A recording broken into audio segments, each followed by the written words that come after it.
Alright, so hello everyone and welcome to my channel. This is Cyredius. I am the lead developer on this fan game project, Spyro 4, that the channel is mainly for various things relating to that, including this Q&A. So without further ado, I will start off this Q&A with a couple of the questions I see here first. One of them being, will there be any familiar faces in the game? Or like returning characters like Hunter or the Professor? And my answer to that question is yes. Moneybags, for instance, is for sure planned to be in the game. In fact, his model was the first one that I've ever, created for this, and also the first model I've ever made, period, which is why it sort of needs redone now. But moving on from that, you can definitely look forward to seeing him in the game, and I'm not sure about Hunter necessarily, but I would like to include him. And I would also like to sneak in the extra playable characters like Bentley, Sergeant Bird, that kind of stuff, into the game at some point, somehow. They won't be playable, but just I do want to include them in some way. And then, of course, the Professor. That is something you will be able to look forward to in this. The Professor is definitely going to make an appearance in this game. In fact, since I've been messing around with this whole idea of a Spyro 4 game, the Professor has been involved in the plot of that since day one, essentially, so he should definitely show up in the game. That is, of course, provided there's no significant changes to the plot, which the basic plot I don't think there will be, so yeah, I would say definitely look forward to him, look forward to Moneybags for sure, and then we'll go from there. And obviously, of course, you have Spyro, Sparks, and Zoe, the fairy, returning as well. Or is she a pixie? I can't ever remember. So yeah, that is the answer to that question, and I'm going to move on here to another question, which was, are any new moves planned? And that is something I've been asking myself as well lately, because I would actually like to... I'll say this, I had an idea to add a new move to Spyro that you could learn and unlock, sort of like you unlock swimming and head bashing in the second game, but I'm not 100% on whether or not I'm going to go forward with that, just because I don't know that I want to overcomplicate his moveset. And also, another thing that I've been keeping in mind, it's not necessarily new moves, but I have thought about bringing back some from the first game. Namely the roll mechanic, which, of course, if it was brought back, would have to be much, much less sucky than it is in the first game. Like, it's a neat mechanic, but it really serves no purpose in that game, as far as I can tell anyways. So, if that comes back, it will be changed up and reworked in a way that makes it more useful. But it is something I would like to include, but I won't say for sure that it's going to happen. It's not a top priority, it's just something I've had on the back of my mind about this. And then also, the instant dropping down from a glide mechanic in the first game as well. Because any of you that have played, and I'm sure plenty of you have played, the first 3 games, only the second and third game has the hover mechanic, and the original one, in place of that, when you were to press triangle on the controller at the end of a glide, instead of hovering, you would just instantly drop. And it's just sort of like something I've always liked about that one, especially on my recent playthrough of the first game. It just feels very accurate. And I'm not saying that if I were to include this and bring it back, that I would get rid of hover. That's not happening. Hover is absolutely going to be in the game, utilized in the same way, but I just might somehow, if I can find a way to include that in addition to hover, I may do so. But we'll see. And then, of course, there will be new moves outside of Spyro himself, because I am planning on playable characters. Sort of relates to the plot, and I'm still figuring out the details of how they will all work, but they will all have their own new moves to use, and a couple moves that I plan on giving to at least 2 of them right now would be moves that are actually from some of the other games, like the pole, swinging and jumping off of in A Hero's Tale. That is something that I've thought... my words. Something I'm thinking about including for one of the playable characters, and the wing shield may show up for another playable character as well. Which I don't know if any of you remember that one from Hero's Tale. It's where you would just deflect projectiles from enemies and sort of bounce it back at them, like boomerangs and stuff, with Spyro's wings guarding the front of him. So that's something I will probably include on those characters, but that's it as far as new moves are planned. Don't look forward to a ton of new changes to Spyro himself. Mechanically, I may smooth some things out and improve what I see to be sort of clunky-ish sort of mechanics, like for instance his head bash. Currently the way it is right now, like in the original 3 games, I feel like it's not utilized often, and it's very sort of like, what's the word?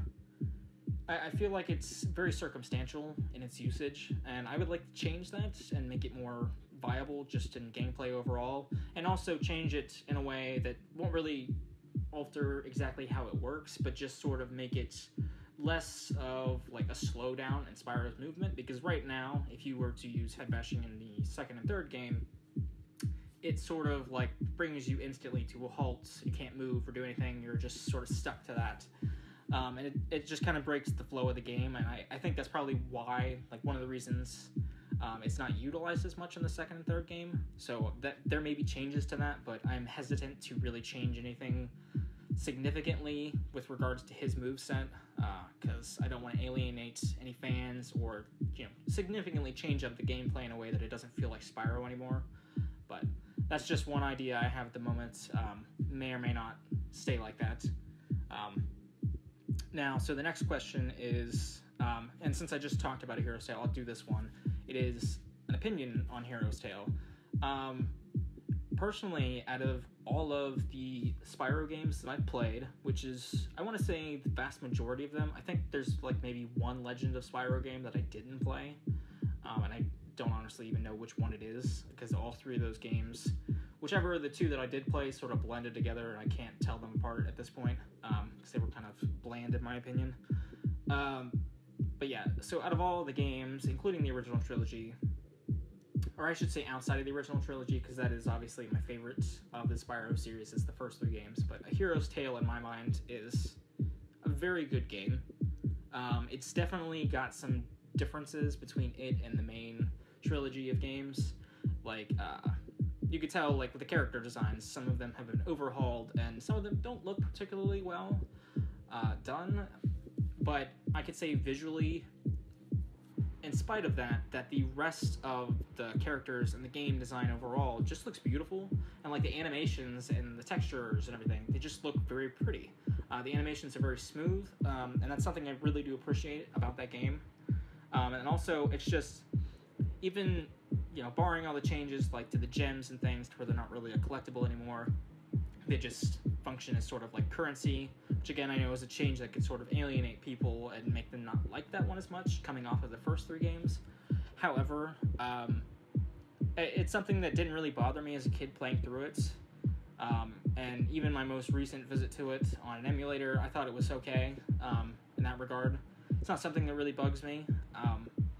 Now the only thing I did really, that I'm not the biggest fan of, but I guess it's okay given the other changes that sort of set itself apart from the other Spyro games, is the removal of like the portals and stuff, where you would go from realm to home world, back to another realm, and it brought a lot of variety in terms of the, like, all the game design, like the level design specifically. Like, there's just a lot of variety in the first 3 games where all the levels were concerned, because you were going off through these portals and they were just kind of segregated off into their own individual spaces, so they didn't really have to thematically match up with the other worlds.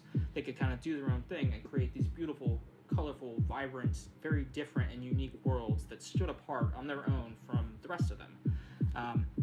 So that is a problem I do find with A Hero's Tale. At the same time, though, I don't dislike the sort of like linear open world sort of feel that the game has with regards to the level layout and everything and how you traverse to different ones. It's just not very Spyro-like, so I could see a criticism for that, but just if you look at the game just as it is and take it for what it is, I overall, all that stuff considered, think it's a very good game, and I always do have fun playing through it. But yeah, so that is my opinion on A Hero's Tale, and since I'm doing opinions on things, the next question is, someone wants to know my thoughts on Skyliners. Now this, I know, is a touchy subject for a lot of people, and this person even mentions, like, they don't think they're anywhere as good as the original trilogy, but they say they enjoy them, and I hope I'm not one of those Activision killed Spyro guys. And I'm not really. I think Spyro as a series was kind of already dying at the point where Activision did that and brought him into Skylanders. And I can't really comment on the gameplay of those themselves because I've never actually played them. I've never had the opportunity to, and when I probably just wouldn't. They don't look like my kind of game, really. But yeah, I really can't give an overall opinion. My only thing that I have to say is the design of Spyro makes me cringe just a little bit. He looks pretty fucking terrible. Like, I really, really loathe what they did with his character design. And now the only other thing I could say, really, on top of that fact, and also, you know, not to mention how they pretty much abandoned him as far as the Skyliner series goes, is that, and I don't know if this is true or not, but if it is, it makes me feel just a little bit less happy about the way that all played out with Skylanders and Spyro. And that is that I've heard that originally Spyro was not supposed to be in Skylanders at all, and he was only added in after the fact, and it was just sort of rushed in as a selling point for Skylanders. And that he was essentially just a texture swap of a dragon character that they already had in the game, or something along the lines of that, which, if that is the case, that is just a giant cash grab on their part, and I really, really dislike that. But again, I don't know if that's actually true or not. That could be pure bullshit. It probably is, because I don't even know now at this point where I even heard that. So take that with a grain of salt, but that is one of the few things I think about Skylanders. I don't really have an overall opinion on the games. It's fine if you enjoy them. It's whatever, you know, like what you like. I don't think there's something I would like, but then again, as I said, I've never actually played them. And as I said, with regards to Activision killing Spyro, I think it was already on its way to death. It didn't help when Enter the Dragonfly came out and was just a bug-ridden nightmare, and it was just rushed, and there was practically nothing in the game. It was definitely unfinished. And then it didn't help further, and even though I said before, like, Hero's Tale is very much a good game in my opinion, it was so different from the original 3, and even to a lesser extent, number 4, that it further alienated fans who were already probably put off severely by Enter the Dragonfly, and so it just progressively got worse as they kept changing up the series. The outlook as far as Spyro as a series was just dying, slowly but surely, and now we're at this point now where we haven't seen a main Spyro game in I don't know how long. And I'm not going to include Skylanders, Spyro's Adventure, or whatever that's called in this, because that's, to me, not a Spyro game. That's just Skylanders with his name on it, and he's part of it, but it's not part of the main series for me. But yeah, we haven't seen one in a long time, and really our only hope of anything future, like Spyro-related content, is either A, fan games like this one, and Spring Savannah, and Pinball Do 97's remake. I think he's doing a remake of the first game. It looks like that so far, but he may be doing something else entirely. But yeah, so that's pretty much our only hope, and then there's the slight possibility of a remake of the original trilogy, since they are doing the Crash games. And there's, like, you know, a lot of buzz about that and rumors floating around.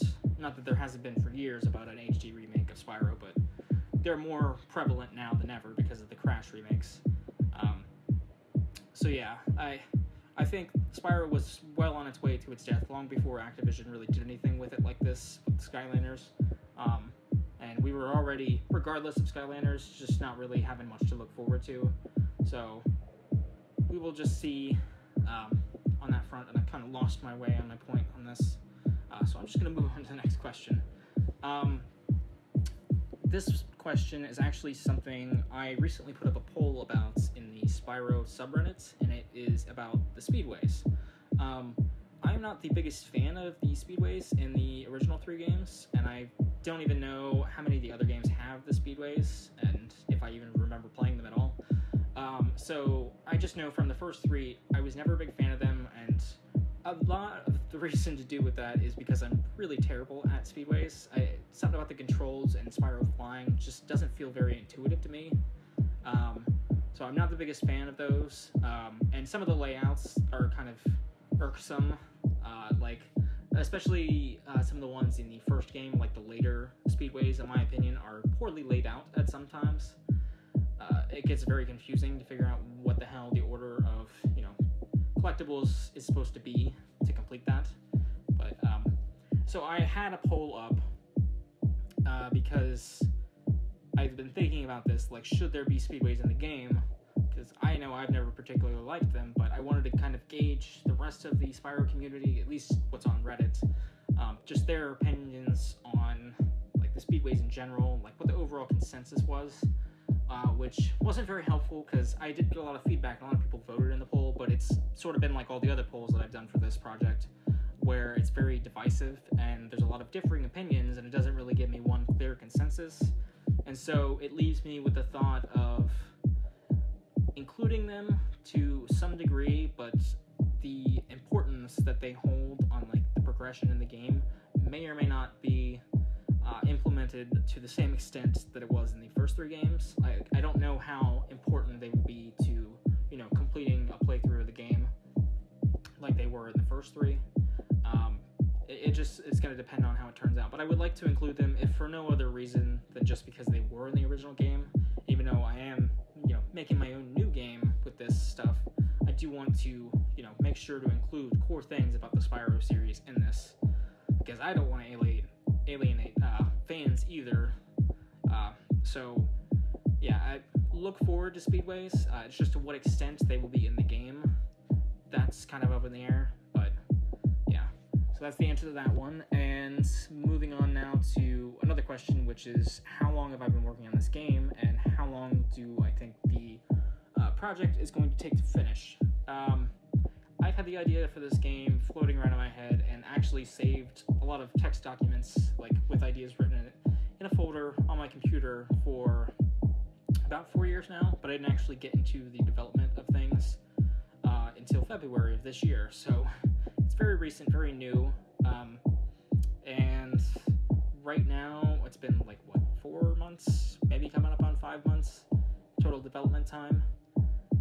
And it's hard for me to say then, based off of that. I mean, I've made a lot of progress, like an extreme amount of progress, especially from where I first started out, knowing absolutely nothing about, you know, the game engine I was using, which is Unity, and like Blender for texturing, modeling, animating, and I wasn't very good at creating like gamey sort of music, even though I do produce music and always have now for the longest time. I was never really doing that kind of style of stuff, so it's just been a process of learning that has sort of slowed down the development time because I'm having to learn every single aspect of it as it goes along.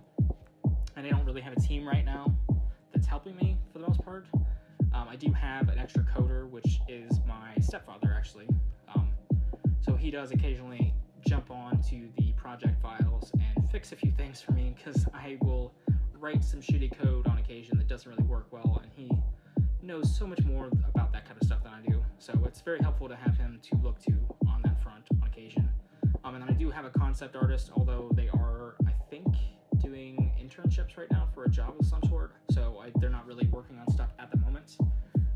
So I do technically have a couple other people with me, but for the most part, I'm the sole developer on this. So it really, just taking all of that in, like the amount of time I've been working on this, how much I've had to learn, and how new all of this is to me, and the amount of help I'm actually getting at the moment, I can't say a real time frame on how long it's going to take to finish this project. It could be a year from now. I mean, it could be 2, or it could be 3. And this also goes into another question someone asked, which is like, how big is this game going to be? And that again, that's going to, you know, depend on my ability to do all of this and what I can handle on my own, or just handle if I do eventually get teammates, what we can all handle. It's really just going to depend on how much of an effort it's all going to take to put something together. I would rather, you know, put together a smaller size Spyro game that's, you know, very polished and nice and plays well and is a good fan game, rather than try to exert or overexert myself to create a gigantic one that's sprawling and then filled with bugs and shitty levels and stuff that just doesn't work. So the development time and like the scope of the game is really just going to be dependent on those factors. Like it could all take forever, or it could be really super quick, and it could be a bigger game or it could be a smaller game. It's just going to depend. It's kind of a wait and see kind of thing. So I really really wish I had more to say on that front as far as the like development of things is concerned, like time-wise and all that kind of stuff, but I really don't have a concrete answer for that. And so on that point, I'm going to go to another question, which was, will I be posting a timeline of the development, or like a roadmap, I guess. This is something I've wanted to do for a while now and had thought of doing, but have not really had the ability to do so because I just haven't found a good way to, present like the progress and the goals for everything publicly. Like I have some Google Keep documents, like a shit ton of them, saved on my computer that I update constantly, and it's giant lists of stuff that I'm constantly going through and checking things off as I complete them and adding things and checking those off as they get completed. But there's not a good way to really share those with people publicly. It would be something that if I wanted to share those, I would have to like regularly post new versions. It's just not something I really want to mess with right now because I'm already really bad at just updating them for myself.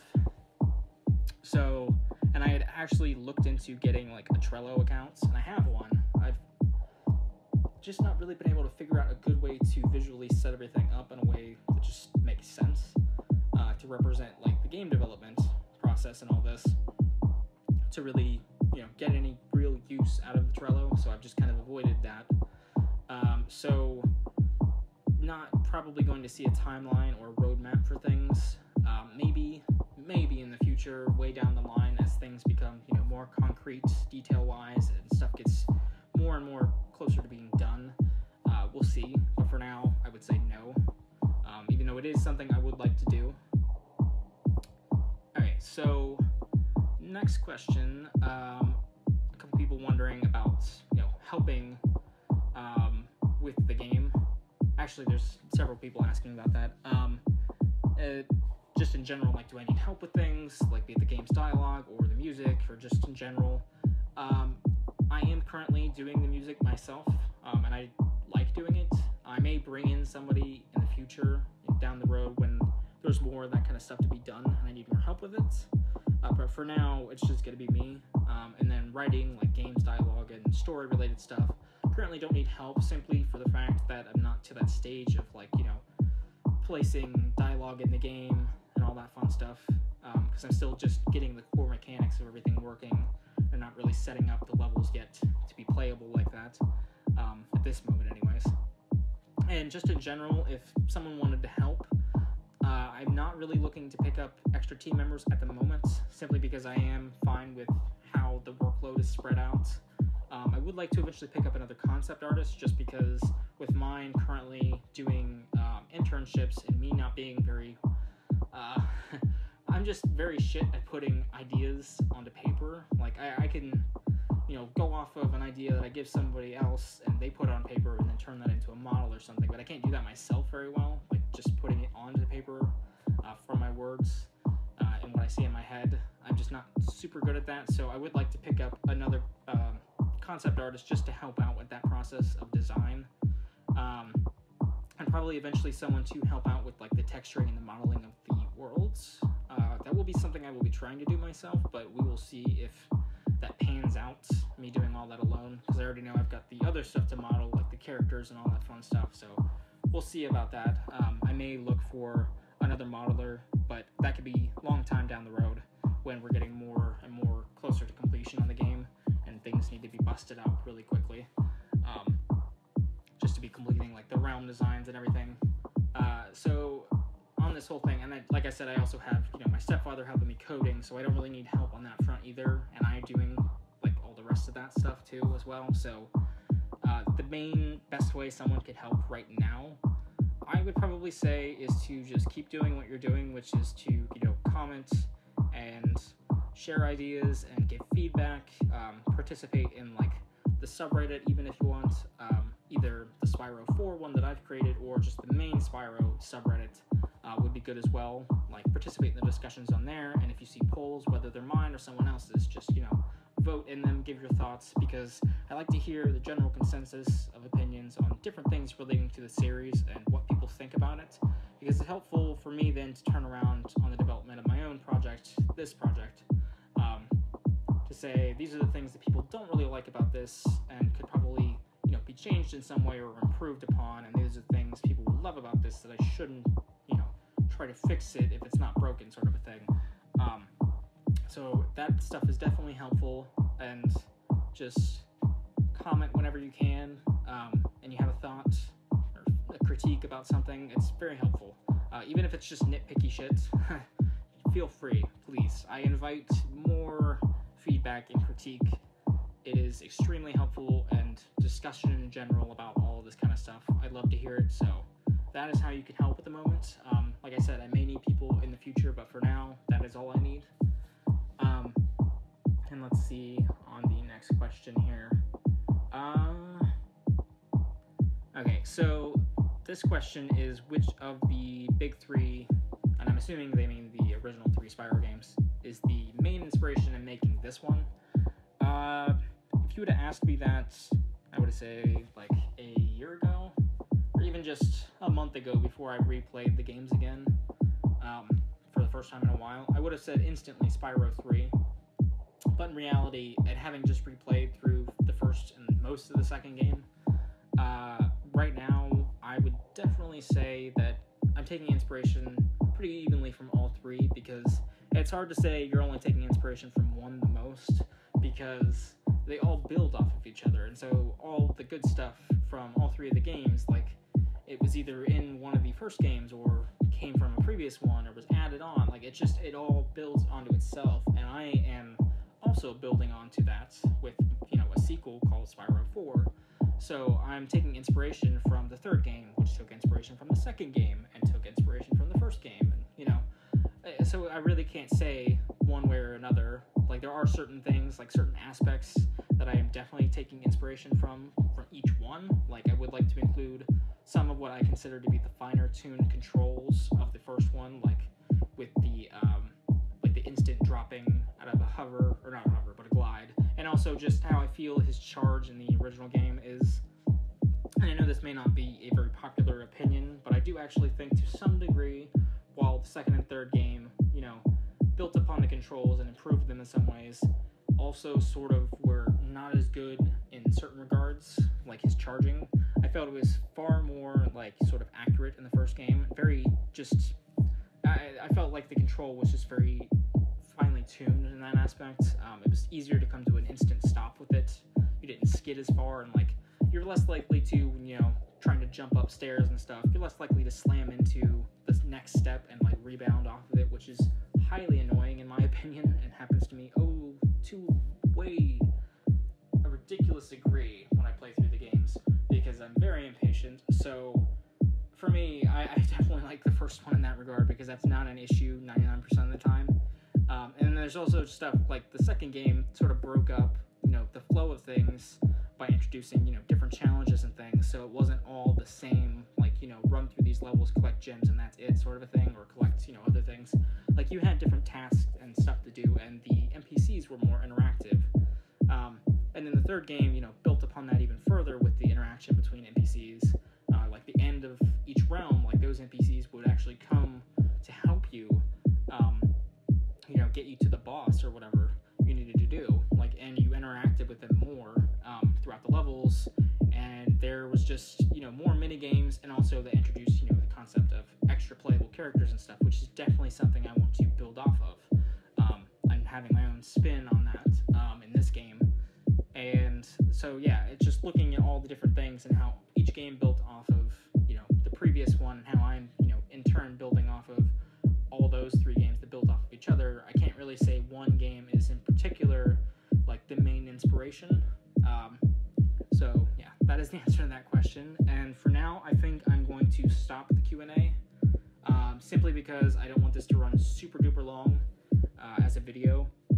So I actually had recorded this before, like, all these questions, and I did all of them that I had so far, and it took quite a while to record them all, which isn't the big issue. I don't mind sitting here doing this, but the issue was when I got done and put the video together, it was like 40, almost 50 minutes long, which is just insanity for me, considering all the videos on my channel are like, 5 minutes tops. So I kind of wanted to condense this all more and cut it down into one, shorter video. So yeah, I am going to end things here, but I would like to say that in the future, I would love to do more of this kind of thing, like Q&As, and also just, you know, like, little snippets of the game, clips or whatever. Like, I want to do more outside of that on YouTube. It's something I wanted to do for a while now, before I ever started the development of this. So look forward to, hopefully, eventually, some just different sort of content on this channel. And I know for sure I will start uploading my own music, not just the Spyro music, which I've been slacking on uploading recently. There will be some more of that soon from the game currently. But I will be putting up my own because I have a gigantic backlog of stuff that is nowhere on YouTube, and I would like to include it on here on my channel because why not? So yeah, look forward to that. Look forward to eventually more Q&As, more build videos from the game's current, you know, progress, and just more content in general, hopefully. And thank you all for your questions, and I'm sorry if I didn't get to any of them this video. I will try to go back to this list of questions for the next one, and if you have any future questions, you know, comment on this video and leave them. And again, as I said, you know, just comment, give critique, all that kind of stuff, feedback, whatever. It's very helpful, and, you know, it's something I could, you know, look forward to answering in the next video, the next Q&A, which will definitely happen. But yeah, so thank you for listening to the first Q&A. I hope this wasn't too terribly long, and I will talk to all of you in the next video. Thanks.